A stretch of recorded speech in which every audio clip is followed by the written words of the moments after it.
everyone. Welcome to Eat to Treat. I'm Dr. Amaris Williams, and I'm part of a nonprofit that aims to end health disparities. I have a PhD in nutrition, and I'm an avid foodie and a cook. So I do live cooking demonstrations every first and third Saturday. Um,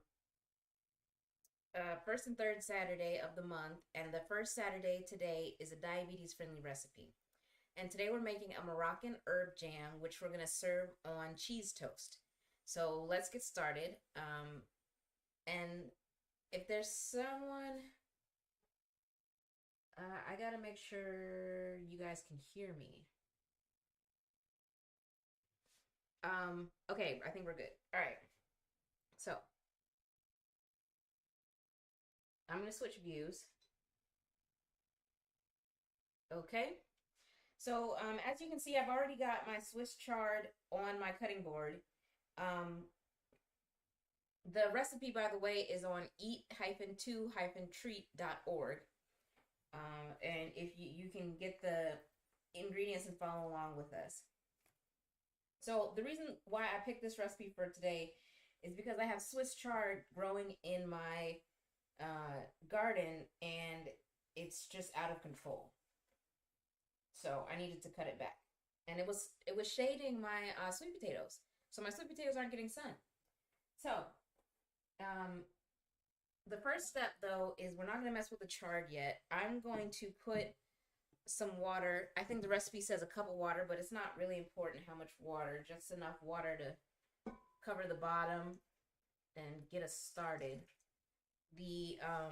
The chard and the herbs will produce their own water, so we don't need to put a lot in there. So I'll put the water in the bottom of the pot and the garlic. And you don't need to chop the garlic. We're going to do that later after it's soft and mushy, but it should be peeled. And there's a little bit of garlic peel that fell in there. All right, so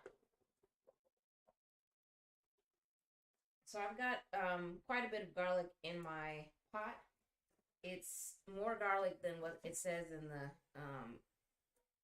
recipe, but that's just because I like garlic. So put as much garlic as you want. And then I'm going to put the top back on and turn the heat on so that the garlic can start to cook.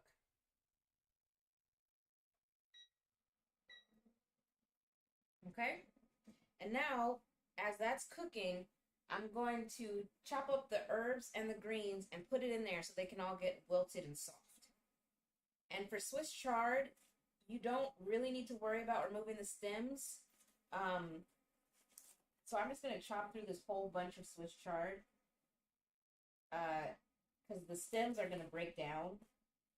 If you're using something like collards or something with a hardier stem like turnip or mustard greens or something like that, then you might want to remove the stems. But I'm just cutting this down so that it'll wilt faster and so that it'll fit in my pot.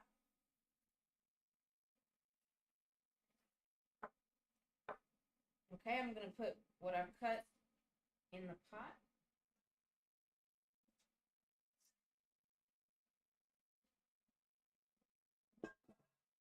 And just keep adding to it. This is something you can throw together pretty quickly. And it's full of green and freshness and herbs. What I like about this recipe is, let's say you were cooking something else and it called for a little bit of dill and a little bit of parsley, but you have more left over. So this is a recipe where you take all the leftover green stuff that you have in your kitchen, in your fridge, in your garden even, and you cook it down, chop it up, add some flavor to it, and you have a delicious topping that you can use on just about anything. So today we're putting it on cheese toast, but we can put this on chicken. We can put it on, I mean, the possibilities are endless. So whatever creativity you have to use this recipe, Um, you can definitely use it for that. All right, put all this in the pot and let it steam. And my Swiss chard is already wet, so that's another reason why I didn't put that much water in the pot. And that's because I washed the chard. Back in my garden, I've got these little bugs that kind of look like they have a piece of cotton sticking out from them, and they jump. So I washed them off. Because if you try to get them off with your fingers, they jump and then they land on you, and that's unpleasant. So I've got some rosemary also from my garden. I've got some sweet mint also from the garden. A few leaves of sage and some thyme. Now the thyme has kind of woody stems, some of it does, and I'm going to pull the leaves off of the thyme. And how I do that is you just grab it by the topmost part of the stem and slide your fingers down it like that. I don't know if you can really see that, but now the leaves are gone from the thyme stem. And then the top part, I just break that off because the top part is usually pretty soft. And you don't have to worry about woodiness. So I'm just going to quickly strip the rest of this thyme.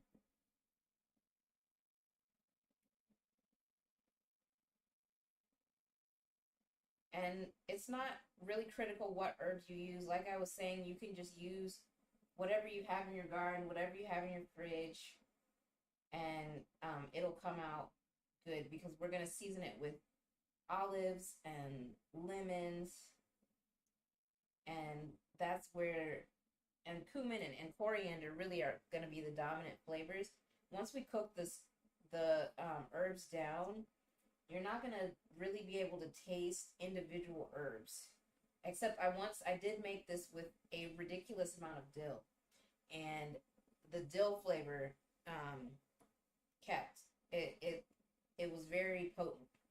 So I would, if you go to Kroger or wherever and you get a whole bunch of dill, I would not use all the dill in one batch of this. Definitely cut the dill down. Okay. So, the rosemary that I have, you can also strip the same way, but the rosemary that I have, I cut the tips off. And so the stems shouldn't be too woody. Yeah, the stems are breaking pretty easily at the top. If the stems are breaking really easily and it's hard to strip the leaves off, it's because it's the stems that you've got are young. So I'm just going to chop this roughly.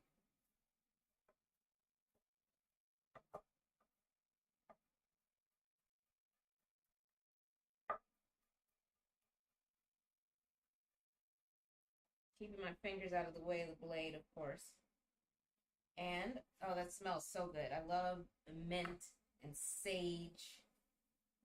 And I'm just going to toss that in there. And the other herbs that I'm using are a bunch of cilantro and a bunch of parsley. Oh, and I've also got dill and tarragon. Now, I have not used tarragon before in this recipe, so I'm experimenting with that. That's why I didn't put it on the recipe, is because I haven't tried it yet. I don't give you guys recipes that I haven't tried. All right, so I've got some dill here, and I'll use some tarragon. Probably not all of it. Tarragon can be kind of potent. So I'll just use half of it. Okay. And I'm just going to roughly chop this up.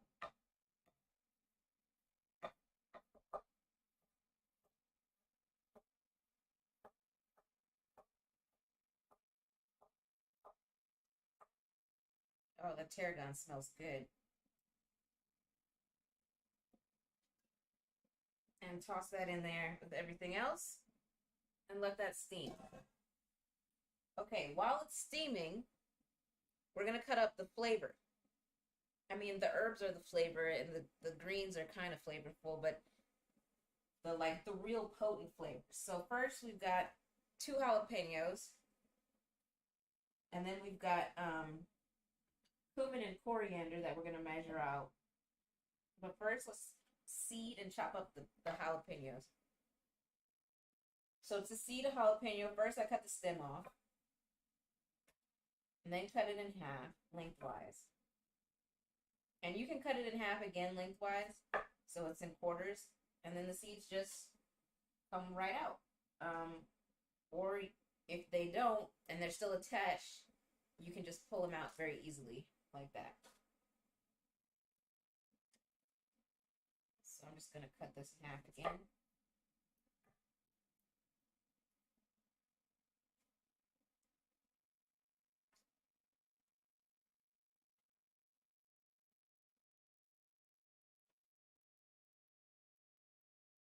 All right. And now I'm just going to chop this up finely. Now the greens I didn't chop up finely because we're going to chop them again after they wilt. But the jalapeno is not going to be chopped again after we cook it. So cut it as small as you want your jalapeno pieces. If you don't want a big piece of jalapeno to bite into, then definitely chop your jalapeno finely. It's called mincing. So mince your jalapeno.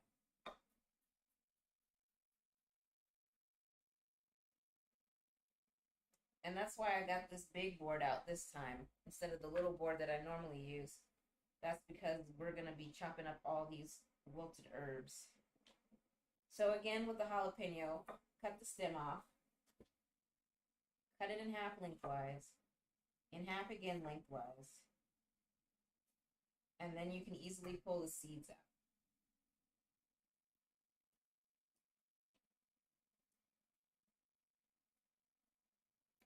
All right.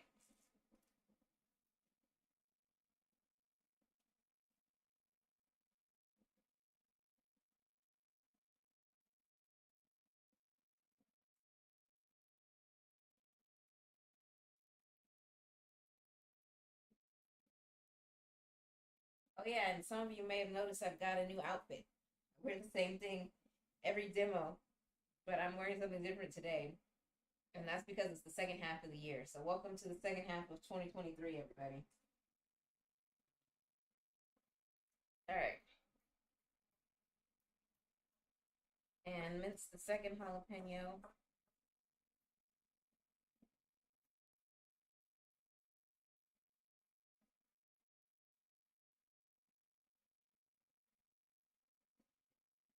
Okay.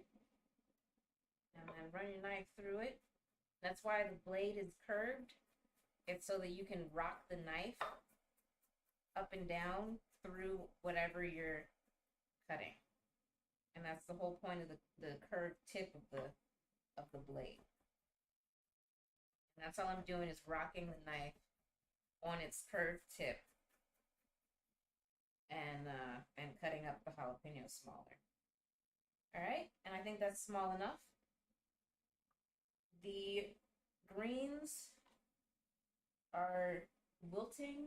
They might be ready, but I think what we should do is measure out the spices first. And also what I should do is go get a spoon because I did not get one. I'll be right back.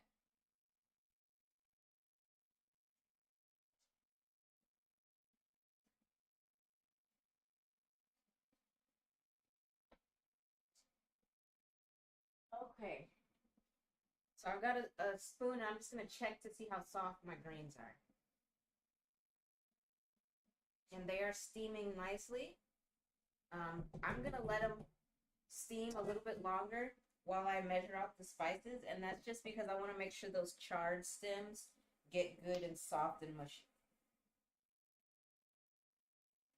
All right, so we want 1 teaspoon of coriander, and I'm just using ground coriander here.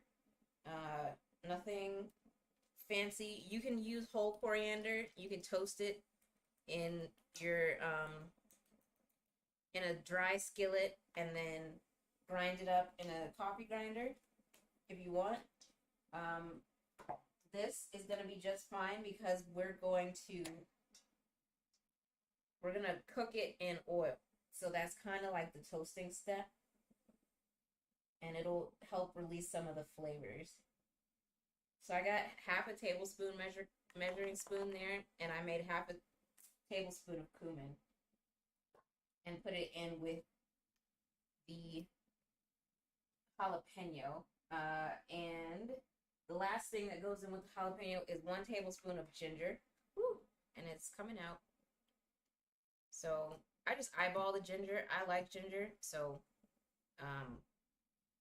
put as much as you want in there. It's a good flavor. Okay. Next up,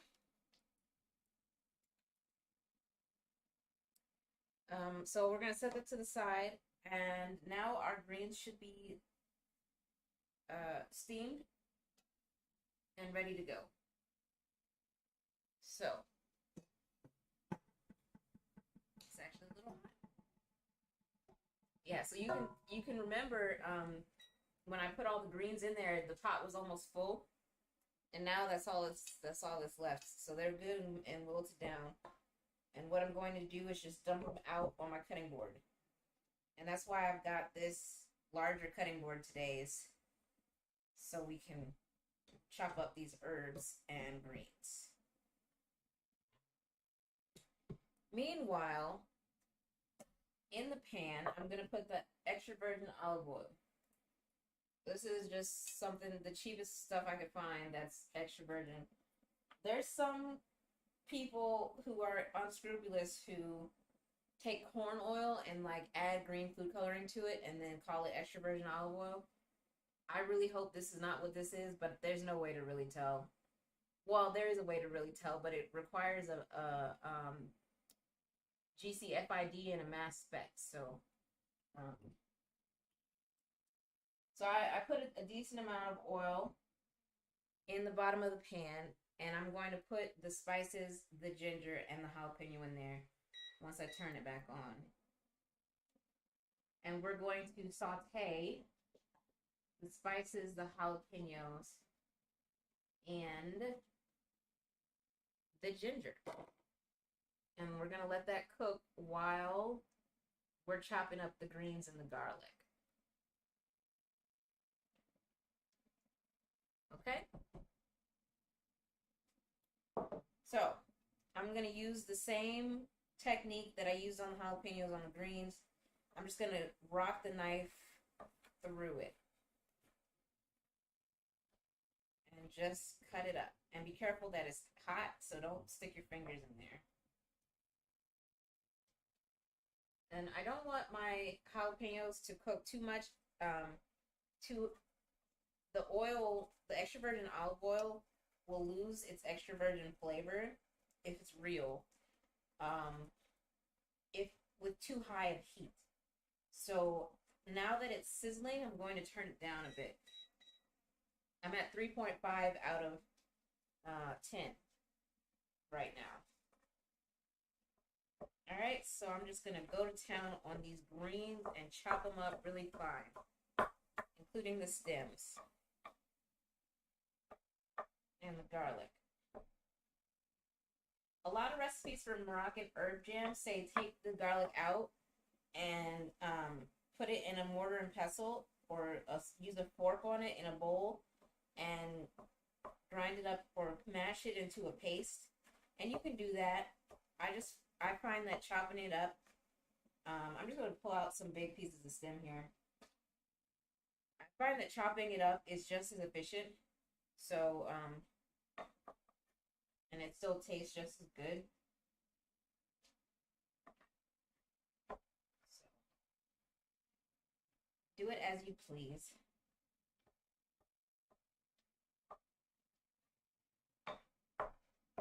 You can also put this in a blender, but when you put it in a blender, you have to add more water. And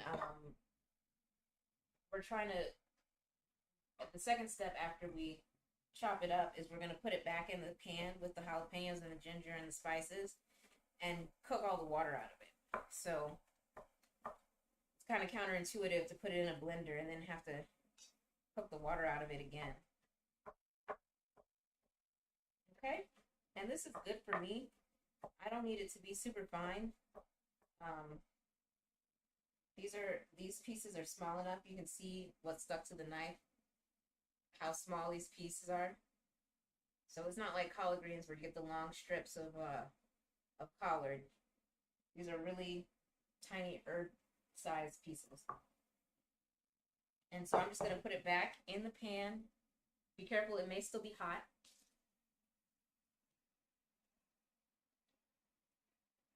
Put it back in the pan with the jalapeno.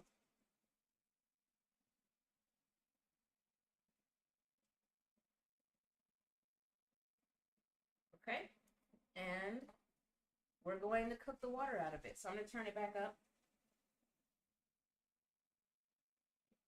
Uh-oh.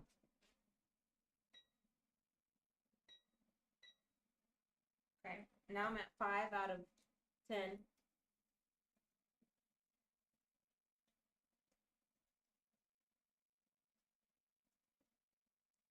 And we're just stirring the spices in and get all that flavor. The extra virgin olive oil and the cumin and the coriander. I'm pretty sure Morocco is Northern Africa. Actually, I don't know.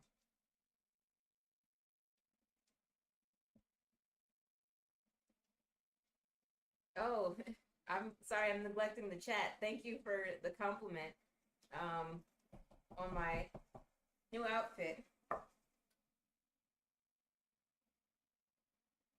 Okay.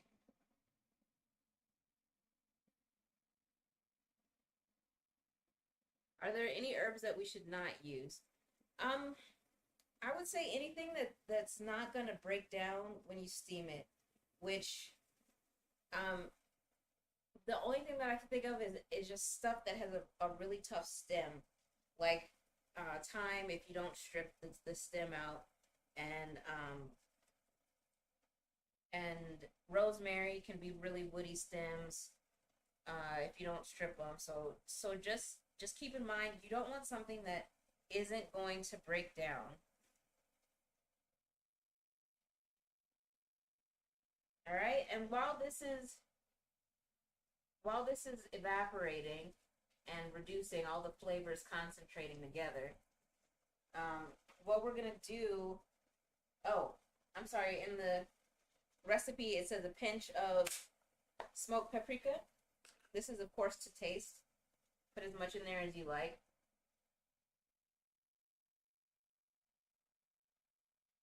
All right, and so now what's next is to cut up the flavorings that are besides the jalapeno and the season and the spices. We're going to use Kalamata olives. So these come pitted. Hopefully yours are also pitted. And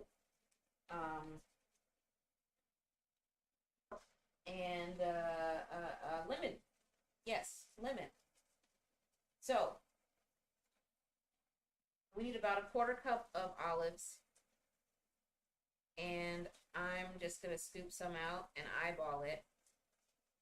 Keep in mind that these have a lot of salt in them, and so you don't want to overdo it on it. But if you taste it at the end and you think, oh, this needs more salt, or it needs more, je ne sais quoi, more flavor, needs something, I would go with either adding more lemon juice or adding more olives or adding more cumin, because this is supposed to taste of cumin and be fresh and bright with the lemon juice. and the green herbs, and the olives kind of add more of that Mediterranean flavor, along with the extra virgin olive oil and the extra virgin olive oil and the greens. It kind of just like Mediterraneans it up. So I'm just gonna roughly chop these olives and then run my knife through them to get smaller pieces, which I told you is mincing. I'm gonna mince the olives.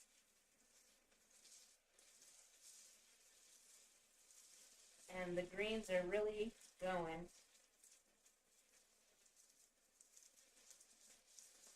I don't know if you guys can hear the sizzling. I've got a filter on the microphone so that when my air conditioning clicks on, you don't hear the air conditioning, but it might also filter out the sizzling of the pan. All right, so our olives are ready. What we're going to do with the lemon is just roll it under the palm of our hand, and that just kind of loosens up the juices in there. And then cut it in half, and that's ready to go. So I think most of the liquid is gone from the greens. What's left is the extra virgin olive oil that I was kind of a little heavy-handed with. So what I'm going to do is taste this a little bit in my spoon.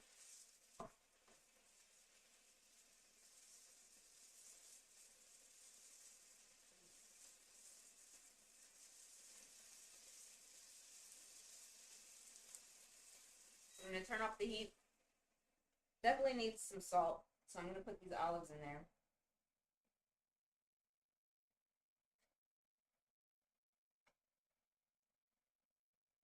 Put the olives in there, stir it up, taste it.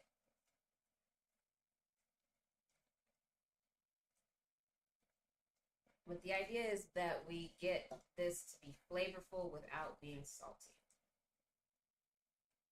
I think I might also put a little bit more cumin in there.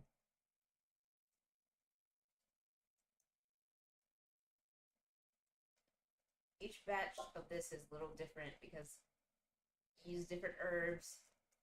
The Swiss chard may be more or less chardy. That's not a word, but I said it. Okay. Let's taste it with the olives in there, see what we got. Oh, that's good.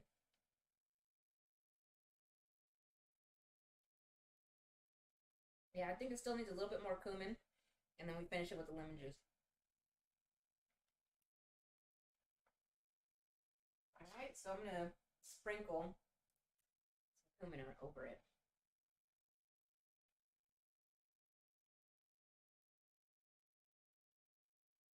Okay.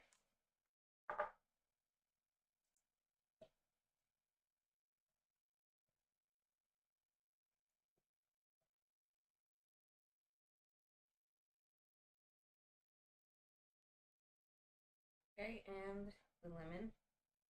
Just gonna sprinkle that in.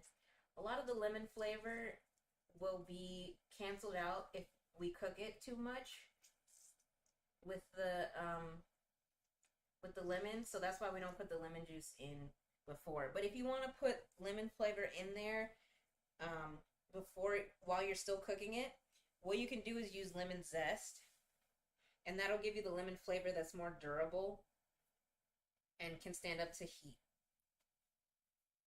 Lemon zest is also good if you're putting it in dairy and you don't want it to curdle, so use zest.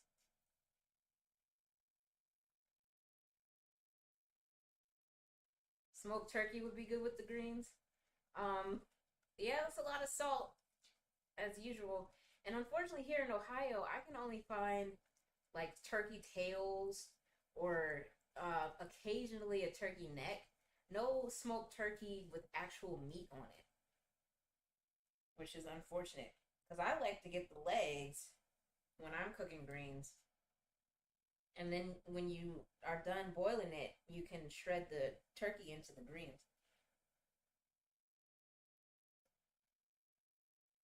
But this isn't an American dish, this is a Moroccan dish. And I think we're almost there with the flavorings. I think I'm going to juice the other lemon in there. And then I think we're done. Squeeze the other lemon, other half of the lemon. Okay? And then it's time to serve.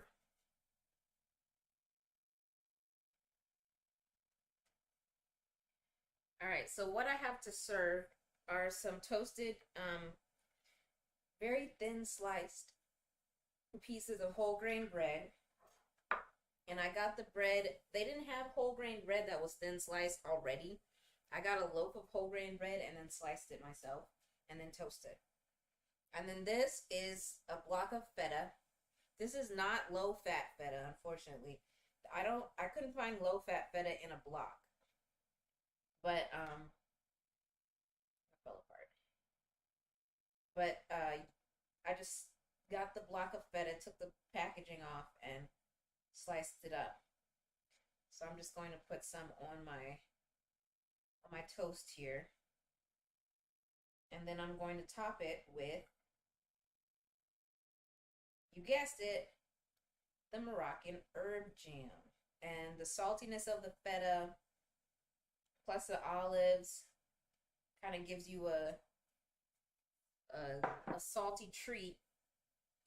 And that's why this is diabetes friendly, because we got the thin sliced bread, so very low on the carbohydrates. You can adjust your insulin accordingly to this. And then, but it's not necessarily hypertension friendly if you are using a lot of feta and a lot of olives in your jam. Okay? And also bread can be salty. So keep that in mind. And bread can have a lot of salt in it without us really tasting it. So it can be like a surprise salt. And I would say this is probably about 2 portions, especially if you're watching your carbohydrate intake. But it may not look like much. That's good with the lemon juice. But it's delicious.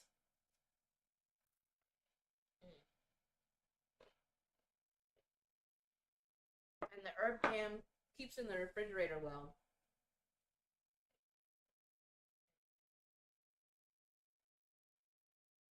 Yeah, that's good. The bread is crunchy. The feta is kind of like creamy, salty. And the herb jam gives you that fresh, herbaceous, but kind of like broken down herbaceous, not like in your face herb, you know what I'm saying? I don't know. It's like it's hard to explain. My PhD is in nutrition. I don't have an English degree. All right. um and that's it, really. I mean, you can sit here and watch me eat this, or you can eat what you've made yourself. So I'm just gonna go ahead and do a quick outro, and so you can enjoy the food that you've made.